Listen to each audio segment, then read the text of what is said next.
Good morning, class. We have eclipsed the halfway point, and most of you are doing tremendously well. I'm extremely pleased with how things are progressing, and I look forward to reading your self reflection papers on nonverbal communication uh, starting this week. And so I hope those went well. If for some reason they didn't, please reach out to me. But as we begin Module 5, we're kind of moving more and more in the direction of taking our groups that were very close knit and seeing how, as we create distance and barriers, how those dynamics can change. And so this week we are talking about barriers to communication and cross cultural communication, which are so important in today's climate for us to talk about, to think through. There are some of you that will work your whole life and not have to deal with people where there are significant barriers in communication or cross-cultural communication, and that's great. That's fine. My hope and my prayer for each of you is that your lives will not be marked by that. We uh, have all believed in the truth of the gospel. At least that is my prayer, that we have all believed in the truth of the gospel. And the gospel sends us to the ends of the earth, taking the good news of Jesus and what he has done, that we might take that from our current context and go share with those who have never heard.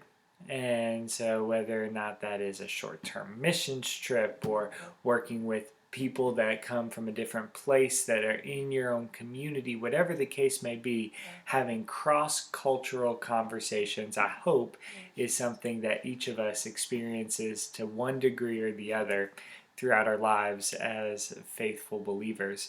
For me, this has come to the forefront a number of times. I spent a summer after I graduated from Union with my undergraduate degree. I spent 16 weeks that following summer in a country in southern Africa, right above South Africa, called Botswana.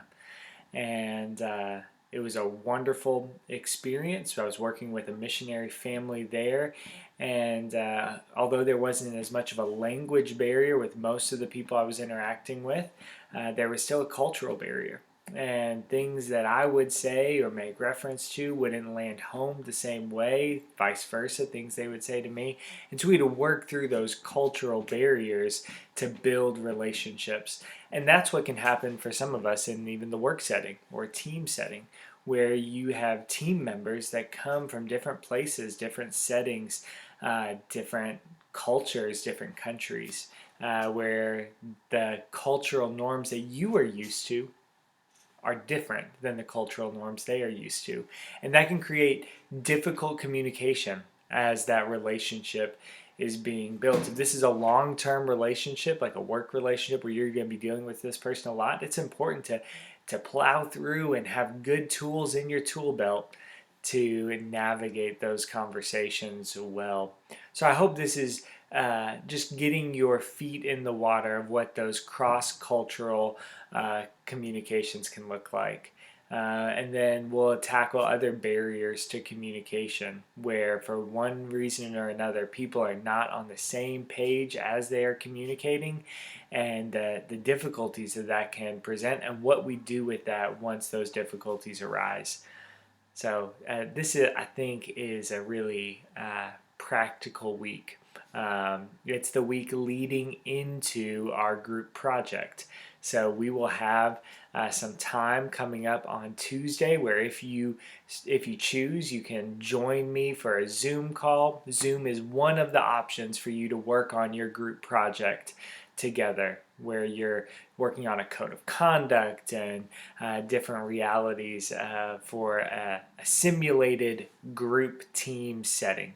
So you can do that through Teams, you can do that through Zoom, you can do that through another virtual means, but the goal is for you to meet virtually and spend some time together, and then to reflect. The assignment is then going to be to reflect on your time together and how those group dynamics worked out. And so this barriers to communication, cross-cultural communication, I think we'll see it coming into play once we start on our group project, because all of us have different backgrounds. I had that when I came to Union. I had spent 18 years growing up in Alaska. I did not know anyone when I came here, and so making new friends and people that had grown up in West Tennessee their whole lives, and we thought about the world differently. We thought about what cold was differently. We thought about what hot and humidity was differently. Just all those things. We'll see some cultural differences, some realities start to show their heads as you do this group project. So take some time to really reflect on these realities as we go through the material this week. That way you're well prepared for the following week with the group project. So if you have any questions about any of the assignments that we've done so far, please feel free to reach out to me.